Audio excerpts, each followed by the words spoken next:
नमस्कार फ्रेंड्स।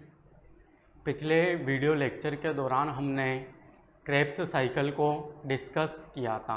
वहाँ पर हमने पायरुविक एसिड को एसिटाइल को एंजाइम ए में कन्वर्ट करते हुए उस एसिटाइल को एंजाइम ए का ऑक्सीडेशन किया था, और जो वो ऑक्सीडेशन किया था वह किसके रूप में किया था? हमने डिहाइड्रोजिनेशन के रूप में किया था।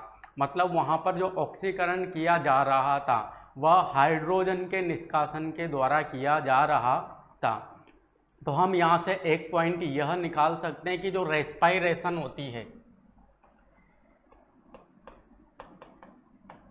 रेस्पायरेशन हमने पढ़ा था एक कैसी प्रोसेज है, ऑक्सीडेटिव प्रोसेज है या ऑक्सीडेशन होता है इसमें। मतलब एक रेस्पायरेशन एक ऑक्सीडेशन या ऑक्सीकरण प्रक्रिया है, और रेस्पायरेशन में जो ऑक्सीकरण होता है वह किसके रूप में होता है? डिहाइड्रोजिनेशन के रूप में होता है। मतलब जो रेस्पायरेटरी जो सबस्ट्रेट है या रेस्पायरेटरी सबस्ट्रेट या क्रेब्स साइकिल के दौरान जो विभिन्न प्रकार के इंटरमीडिएटरी जो कंपाउंड हैं उनमें से क्या निकालेंगे हम? डिहाइड्रोजन की प्रोसेस के द्वारा क्या निकाला था हमने? हाइड्रोजन निकाला था, और उन हाइड्रोजन को किसी एक ऑक्सीडाइजिंग एजेंट से जोड़कर वहाँ पर हमने विभिन्न प्रकार के NADH2, FADH2 इनका निर्माण किया था। अब जो ये NADH2 या FADH2 होते हैं ये डायरेक्टली एनर्जी मॉलिक्यूल्स नहीं है। इनसे आगे जाकर हमें क्या बनाना है? ATP बनाना है। तो ATP बनाने के लिए हमें क्या करना पड़ेगा? जो ये रिड्यूस फॉर्म में है, पहले तो ये किस फॉर्म में थे? NAD+ फॉर्म में या FAD+ फॉर्म में है। इनमें हमने क्रेब्स साइकिल के दौरान 2 हाइड्रोजन परमाणु जोड़कर या 2 H+ और 2 इलेक्ट्रॉन जोड़कर इनको किस में कन्वर्ट कर लिया था? NADH2 और FADH2 के रूप में कन्वर्ट कर लिया था। परंतु अब इनको हमें किस में कन्वर्ट करना है? ATP के रूप में कन्वर्ट करना है, क्योंकि ATP ही क्या है? एनर्जी मॉलिक्यूल्स हैं। तो ATP के रूप में कन्वर्ट करने के लिए वापस से इनका क्या कराएंगे? हम ऑक्सीडेशन करवाएंगे। और वह जो ऑक्सीडेशन होता है वह किसके माध्यम से संपन्न होता है? एक एंजाइम मॉलिक्यूल्स की एक श्रृंखला के माध्यम से होता है, जिसे कहा जाता है इलेक्ट्रॉन ट्रांसपोर्ट चेन। तो आज का जो हमारा टॉपिक होगा वह होगा इलेक्ट्रॉन ट्रांसपोर्ट चेन या इलेक्ट्रॉन ट्रांसपोर्ट सिस्टम। तो इसको आज हम डिस्कस करेंगे। और जो ये इलेक्ट्रॉन ट्रांसपोर्ट चेन होती कहाँ पर है? तो ये होती है माइटोकॉन्ड्रिया की जो इनर मेम्ब्रेन होती है। कौन सी मेम्ब्रेन? माइटोकॉन्ड्रिया की जो इनर मेम्ब्रेन होती है, वहाँ पर क्या चलती है? इलेक्ट्रॉन ट्रांसपोर्ट चेन चलती है। जबकि जो हमने क्रेब्स साइकिल को जो डिस्कस किया था, ये क्रेब्स साइकिल कहाँ पर संपन्न होती है? माइटोकॉन्ड्रिया की मैट्रिक्स में संपन्न होती है। जबकि इलेक्ट्रॉन ट्रांसपोर्ट चेन कहाँ पर संपन्न होगी? माइटोकॉन्ड्रिया की जो आंतरिक झिल्ली होती है उसमें संपन्न होती है। क्योंकि जो माइटोकॉन्ड्रिया की जो आंतरिक झिल्ली होती है इस पर विभिन्न प्रकार के एंजाइम कॉम्प्लेक्स की एक श्रृंखला पाई जाती है। मतलब विभिन्न प्रकार के कॉम्प्लेक्स पाए जाते हैं, जैसे complex first, complex second, complex third, complex fourth and complex fifth. तो इन कॉम्प्लेक्स में विभिन्न प्रकार के कोफैक्टर या विभिन्न प्रकार के एंजाइम उपस्थित होते हैं, जिनमें एक एंजाइम से दूसरे एंजाइम के दौरान इलेक्ट्रॉन का ट्रांसपोर्ट करेंगे, फिर वह अनदर एंजाइम पर जाएगा। इस प्रकार first to third, third to fourth, fifth तक जाते हुए वह इतनी मात्रा में एनर्जी प्रोड्यूस करता है कि उससे क्या होता है? एक इनऑर्गेनिक फॉस्फेट ADP से संयुक्त होकर उसको किस में कन्वर्ट कर दिया जाता है? ATP के रूप में कन्वर्ट कर दिया जाता है। तो हम इसको यहाँ पर डिस्कस करेंगे। तो हम पहले क्रेब्स साइकिल को थोड़ा सा रिवाइज करते हैं कि क्रेब्स साइकिल में कहाँ कहाँ पर हमने NADH2 का, FADH2 का प्रोडक्शन किया था। तो उसको हम देखते हैं कहाँ कहाँ पर ये अपचायक जो ऊर्जा है वह बनी थी। तो अगर हम क्रेब्स साइकिल की बात करें तो क्रेब्स साइकिल में हमने क्या देखा था, जो पायरुविक एसिड था, पायरुविक एसिड जब एसिटाइल को एंजाइम ए के रूप में कन्वर्ट होता था तो पायरुविक एसिड से 2 हाइड्रोजन जो परमाणु थे वह किससे जाकर जुड़ जाते थे, NAD+ से जाकर जुड़ जाते थे। जब इससे 2 हाइड्रोजन परमाणु आकर जुड़ेंगे तो ये किसके रूप में कन्वर्ट हो जाएगा, NADH2 के रूप में कन्वर्ट हो जाएगा। उसी प्रकार क्रेब्स साइकिल के अंदर जो आइसोसिट्रिक एसिड था, जब यह isocitric acid alpha ketoglutaric acid में कन्वर्ट हो रहा था तो उस दौरान भी क्या निकले थे, आइसोसिट्रिक एसिड से 2 हाइड्रोजन परमाणु निकले थे, क्योंकि ये कौन सी प्रोसेस थी, डिहाइड्रोजिनेशन की प्रोसेस थी। क्योंकि यहाँ पर क्या करवा रहे हैं हम, ऑक्सीकरण करवा रहे हैं जो कि डिहाइड्रोजिनेशन के रूप में हो रहा है। मतलब इन जो रेस्पिरेटरी सबस्ट्रेट है या क्रेब्स साइकिल का जो इंटरमीडिएटरी जो उत्पाद है उससे क्या निकाल रहे हैं हम, यहाँ पर हाइड्रोजन आयन निकाल रहे हैं या हाइड्रोजन परमाणु निकाल रहे हैं। तो यह हाइड्रोजन परमाणु किससे जुड़ जाते हैं, NAD+ से जुड़कर NADH2 का निर्माण कर देते हैं। इसी प्रकार अल्फा कीटोग्लूटेरिक एसिड जब सक्सिनिक एसिड में कन्वर्ट होता है तो वहाँ पर भी डिहाइड्रोजिनेशन की प्रोसेस होती थी और वहाँ पर भी हाइड्रोजन आयन या H+ आयन निकलते थे जो कि NAD+ से जाकर जुड़ जाते थे। उसी प्रकार जब मैलिक एसिड या फ्यूमेरिक एसिड में कन्वर्ट होता था, इसी प्रकार जब मैलिक एसिड ऑक्जेलो एसिटिक एसिड में कन्वर्ट होता था तो वहाँ पर भी क्या निकलते थे, हाइड्रोजन निकलते थे, क्योंकि यह प्रोसेस भी कैसी थी, डिहाइड्रोजिनेशन प्रकार की थी। तो क्रेब्स साइकिल में पायरुविक एसिड से एसिटाइल कोएंजाइम ए के निर्माण के दौरान, आइसोसिट्रेट से अल्फा कीटोग्लूटेरिक एसिड के निर्माण के दौरान और अल्फा कीटोग्लूटेरिक एसिड से सक्सिनिक एसिड के निर्माण के दौरान और मैलिक एसिड से फ्यूमेरिक एसिड के निर्माण के दौरान क्या होता है, डिहाइड्रोजिनेशन की प्रोसेस होती है। और उस दौरान जो हाइड्रोजन परमाणु या H+ परमाणु निकलेंगे या H+ आयन निकलेंगे वह इस ऑक्सीकृत NAD+ से जुड़कर किसका निर्माण कर देंगे, NADH2 का निर्माण कर देंगे। और हमने एक स्टेप और देखी थी, जब हम क्रेब्स साइकिल पढ़ रहे थे तो क्रेब्स साइकिल के दौरान हमने देखा था कि जब सक्सिनिक एसिड या जो सक्सिनेट था जब फ्यूमेरिक एसिड में कन्वर्ट हो रहा था तो यहाँ पर भी डिहाइड्रोजिनेशन की प्रोसेस हो रही थी और सक्सिनिक एसिड से क्या निकल रहे थे, 2 हाइड्रोजन परमाणु निकल रहे थे, जिनको किसके द्वारा ग्रहण किया गया था, FAD+ के द्वारा ग्रहण किया गया था। और FAD+ इन्हें ग्रहण करके किसके रूप में कन्वर्ट हो जाता है, FADH2 के रूप में कन्वर्ट हो जाता है। तो हमने यहाँ पर क्रेब्स साइकिल के दौरान विभिन्न प्रकार की अपचायक ऊर्जा का निर्माण कर लिया था, एक तो NADH2 और एक FADH2 इनका निर्माण कर लिया था। अब इनसे आगे जाकर हमें क्या बनाना है, ATP का निर्माण करना है। तो ये ATP किस प्रकार बनती है उसका हमें यहाँ पर डिस्कस करना है। तो अगर इनसे हमें ATP बनाएंगे तो इनसे क्या वापस मुक्त करने पड़ेंगे हमें, हाइड्रोजन आयन है वह यहाँ से लिबरेट करने होंगे और इलेक्ट्रॉन को यहाँ से छोड़ना होगा। और वह इलेक्ट्रॉन ट्रांसपोर्ट चेन की जो एंजाइम मॉलिक्यूल्स की जो श्रृंखला होती है उनमें एक एंजाइम से दूसरे एंजाइम पर गमन करेंगे और उस दौरान जो इलेक्ट्रॉन होंगे वो कुछ मात्रा में एनर्जी को रिलीज करेंगे और उस दौरान किसी न किसी एक स्टेप के दौरान इतनी मात्रा में एनर्जी रिलीज हो जाएगी कि वह एक इनऑर्गेनिक फॉस्फेट को ADP से जोड़कर ATP का निर्माण कर देगी। तो यहाँ पर NADH2 से वापस से 2 हाइड्रोजन परमाणु निकलेंगे, उनको किनके द्वारा ग्रहण किया जाएगा, FMN या फ्लेविन मोनोन्यूक्लियोटाइड के द्वारा ग्रहण कर लिया जाएगा, जिसके कारण जो यह FMN होगा वह FMNH2 के रूप में कन्वर्ट हो जाएगा।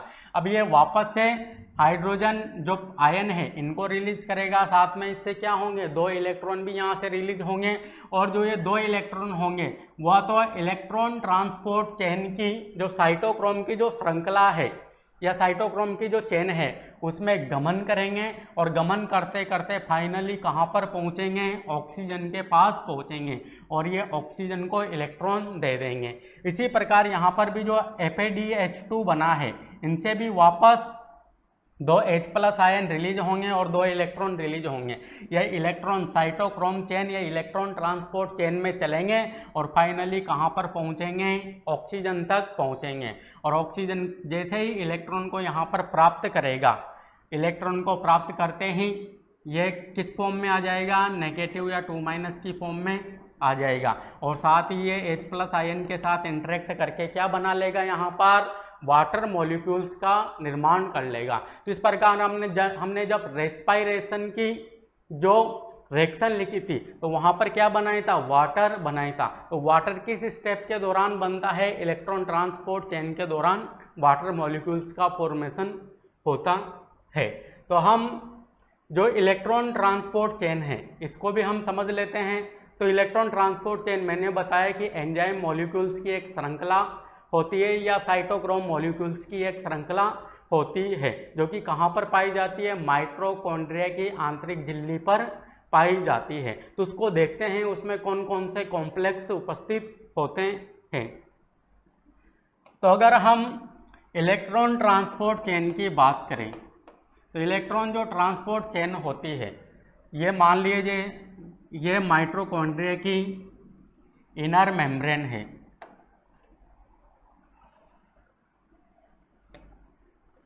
ये माइटोकॉन्ड्रिया की क्या है, इनर मेम्ब्रेन है और इस इनर मेम्ब्रेन पर ही क्या चलेगी, इलेक्ट्रॉन ट्रांसपोर्ट चेन या इलेक्ट्रॉन का परिवहन होगा और इलेक्ट्रॉन को फाइनली कहाँ पर पहुँचा दिया जाएगा, ऑक्सीजन के पास पहुँचा दिया जाएगा।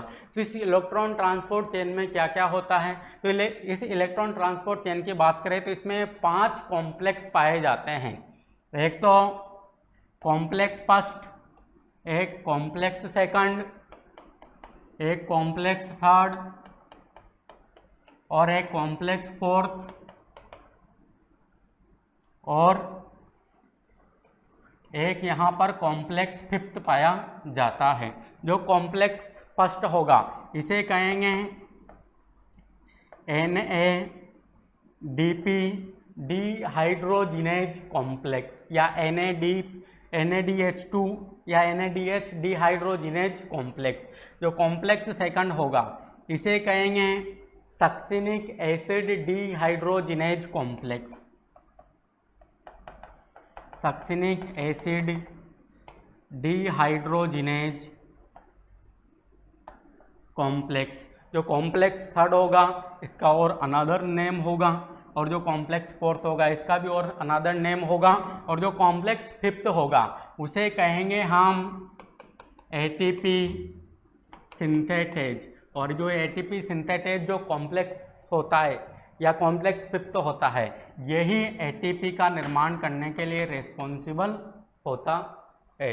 तो इनको हम ज़्यादा डिटेल में हम जब केमी ऑस्मोटिक थ्योरी या रसोपरिणी सिद्धांत पढ़ेंगे जहाँ पर हम देखेंगे कि क्लोरोप्लास्ट के थाइलेकोइड की मेम्ब्रेन में और माइटोकॉन्ड्रिया की आंतरिक झिल्ली में ATP का निर्माण किस प्रकार संपन्न होता है उसको वहाँ पर उस सिद्धांत के द्वारा समझेंगे जब यहाँ इन कॉम्प्लेक्स का डिटेल में डिस्कशन करेंगे।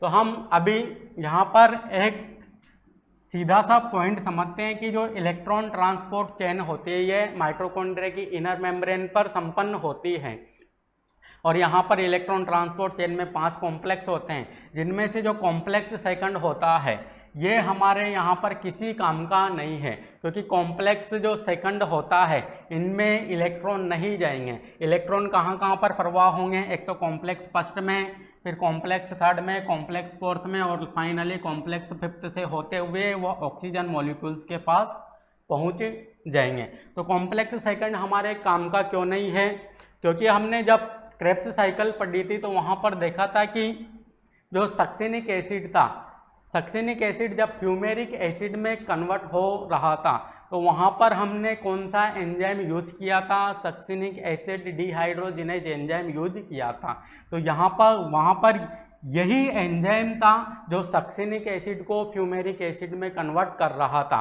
और वहाँ पर क्या बनाया था हमने, FADH2 बनाया था डिहाइड्रोजिनेशन की प्रोसेस के दौरान। तो यह तो क्रेब्स साइकिल में काम आने वाला एंजाइम है।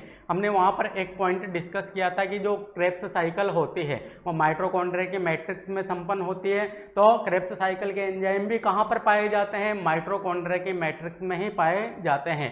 तो ये एकमात्र ऐसा एंजाइम है या एंजाइम कॉम्प्लेक्स है जो माइटोकॉन्ड्रिया की इनर मेम्ब्रेन पर पाया जाता है और क्रेब्स साइकिल में सक्सिनिक एसिड को फ्यूमेरिक एसिड में कन्वर्ट करने का कार्य करता है।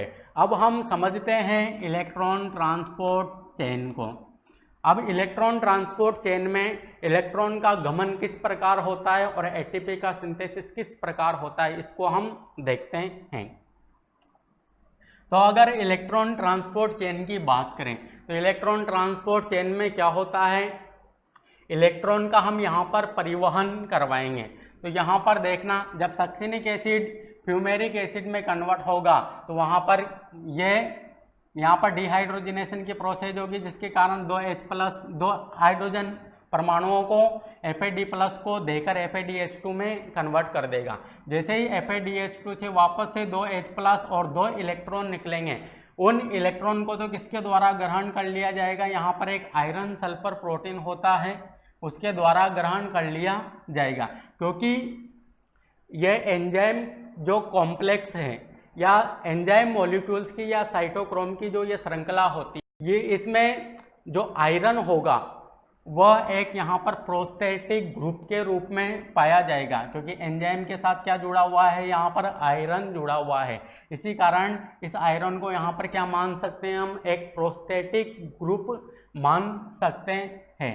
तो यहाँ पर जो एंजाइम मॉलिक्यूल्स की जो ये श्रृंखला होती है, ये प्रोस्थेटिक ग्रुप के द्वारा जुड़ी हुई रहती है। तो यहाँ पर जैसे ही इलेक्ट्रॉन निकलेंगे, इन इलेक्ट्रॉन को जब Fe3+ ग्रहण करेगा तो Fe2+ में कन्वर्ट हो जाएगा और ये Fe2+ वापस से यूबिक्विनोन को या को एंजाइम A को इलेक्ट्रॉन देकर वापस से Fe+3 में कन्वर्ट हो जाएगा। जैसे ही यूबिक्विनोन जो कि किस फॉर्म में है, ऑक्सीडाइज्ड फॉर्म में है, इलेक्ट्रॉन ग्रहण करेगा, ये किस फॉर्म में आ जाएगा, रिड्यूस फॉर्म में आ जाएगा। उसी प्रकार जब यहाँ से जो ये विभिन्न प्रकार के क्रेब्स साइकिल के जो मध्यवर्ती उत्पाद थे, जैसे हमने बात की थी पायरुविक एसिड की, आइसोसिट्रिक एसिड की, अल्फा कीटोग्लूटेरिक एसिड की और मैलिक एसिड की, तो उनसे जो हाइड्रोजन परमाणु निकलेंगे, हाइड्रोजन परमाणु से जो इलेक्ट्रॉन निकलेंगे उनको किसके द्वारा ग्रहण कर लिया जाएगा, NAD+ के द्वारा ग्रहण कर लिया जाएगा और NADH2 के रूप में कन्वर्ट कर दिया जाएगा। और मैं एक पॉइंट और बता दूं, यहाँ पर जो ये FAD+ है और जो ये NAD+ है, ये क्या है, ऑक्सीडाइजिंग एजेंट है।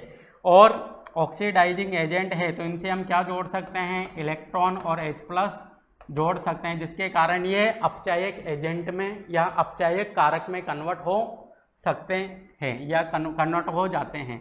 अब यहाँ पर जो NADH2 बना है, यहाँ पर FADH2 बना है, इनसे क्या निकल रहे हैं, वापस से इलेक्ट्रॉन निकल रहे हैं, जिसके कारण ये वापस से अपनी ऑक्सीडाइज स्टेज में आ जाते हैं।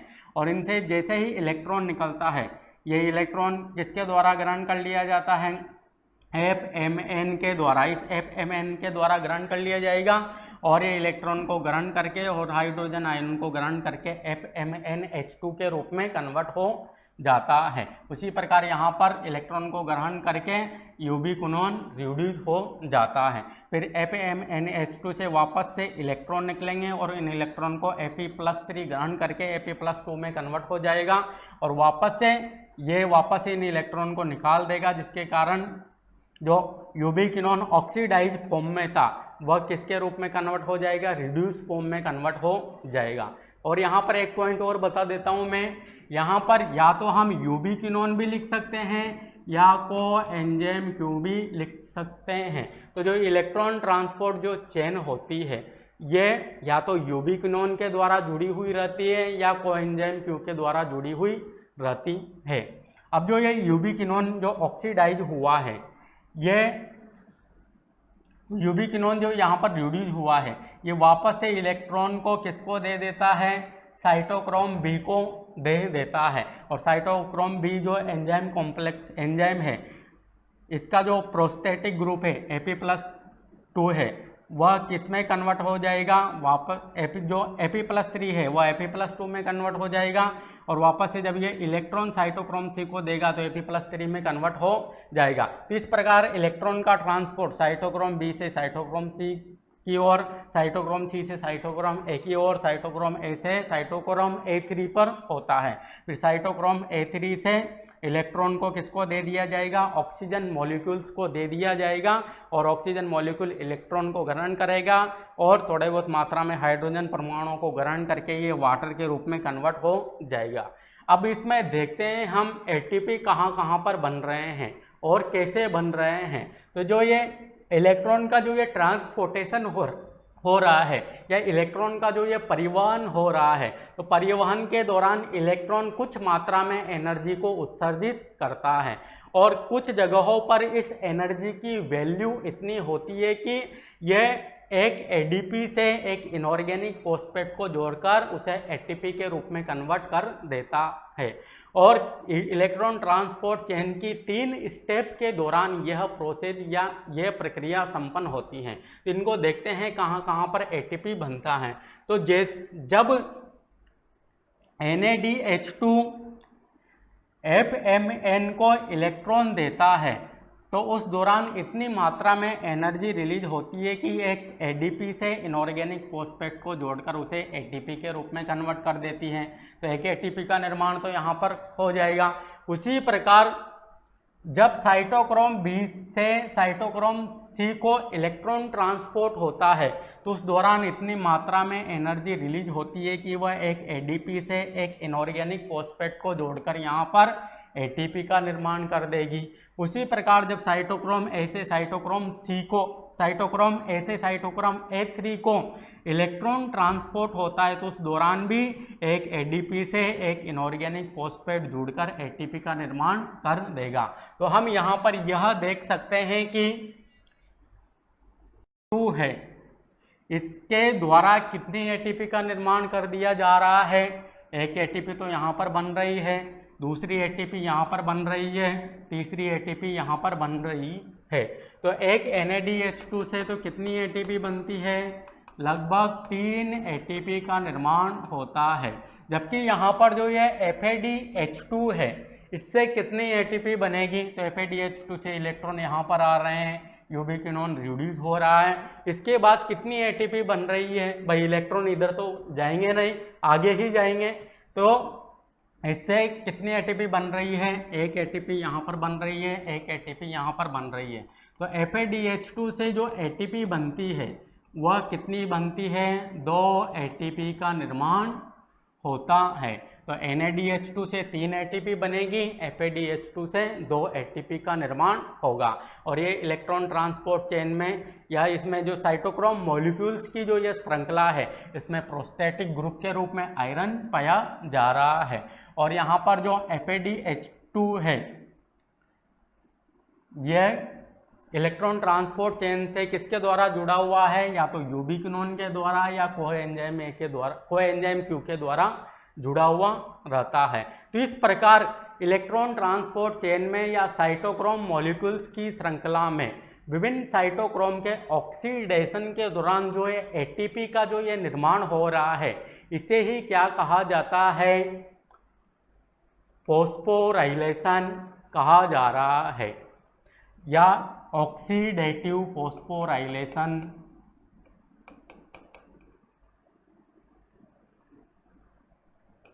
Oxidative phosphorylation. यहाँ पर जो ये इलेक्ट्रॉन ट्रांसपोर्ट चेन है या जो साइटोक्रोम की जो ये श्रृंखला है इसका क्या कर रहे हैं, हम बार बार क्या करा रहे हैं, ऑक्सीडेशन करा रहे हैं। तो ऑक्सीडेशन के दौरान क्या बन रही है, यहाँ पर ATP बन रही है। तो साइटोक्रोम मॉलिक्यूल्स की श्रृंखला के ऑक्सीडेशन के दौरान जो ATP निर्माण की जो प्रक्रिया है इसे क्या कहा जाता है, ऑक्सीडेटिव फॉस्फोराइलेशन कहा जाता है। फॉस्फोराइलेशन का मतलब होता है एटीपी का निर्माण। और यहाँ पर इलेक्ट्रॉन को कहाँ पर भेज रहे हैं हम, ऑक्सीजन के पास भेज रहे हैं, और यहाँ पर ऑक्सीडेशन की प्रोसेस भी हो रही है, तो इसी कारण इसे ऑक्सीडेटिव फॉस्फोराइलेशन कहा जाता है। और मैं यहाँ पर एक पॉइंट और ये बता देता हूँ कि यहाँ पर जो ऑक्सीडेशन हो रहा है ये डिहाइड्रोजिनेशन की प्रोसेस के द्वारा हो रहा है। मतलब NADH2 से जो इलेक्ट्रॉन निकलेंगे या NADH2 डायरेक्ट यहाँ पर ऑक्सीजन से क्रिया नहीं करता, क्योंकि ऑक्सीकरण का मतलब क्या होता है, डायरेक्ट ऑक्सीजन से क्रिया करवाना, परंतु यहाँ पर ऑक्सीजन से ये क्रिया नहीं करता। यहाँ से जो इलेक्ट्रॉन निकलेंगे वह विभिन्न स्टेप्स के दौरान या विभिन्न साइटोक्रोम मॉलिक्यूल्स की श्रृंखला में परिवहन के दौरान कहाँ पर पहुँचेंगे, ऑक्सीजन तक पहुंचेंगे। तो ये इनडायरेक्टली रूप से कहाँ पर पहुंचते हैं, NADH2 से निकले हुए इलेक्ट्रॉन ऑक्सीजन तक पहुंचते हैं। तो इस प्रकार इलेक्ट्रॉन ट्रांसपोर्ट चेन के द्वारा हम ATP निर्माण की प्रक्रिया को समझ सकते हैं। अब हम अगले लेक्चर के दौरान जो यहाँ पर ये ATP बन रहा है, तो ये ATP निर्माण की जो प्रक्रिया हो रही है इसको विभिन्न थ्योरियों के द्वारा विभिन्न वैज्ञानिकों ने एक्सप्लेन किया है। तो उनमें से जो हमारी सबसे मोस्ट इम्पोर्टेंट जो थ्योरी है केमी ऑस्मोटिक थ्योरी या रसोपरणी सिद्धांत, उसकी हम स्टडी अगले वीडियो लेक्चर के दौरान करेंगे। Thank you.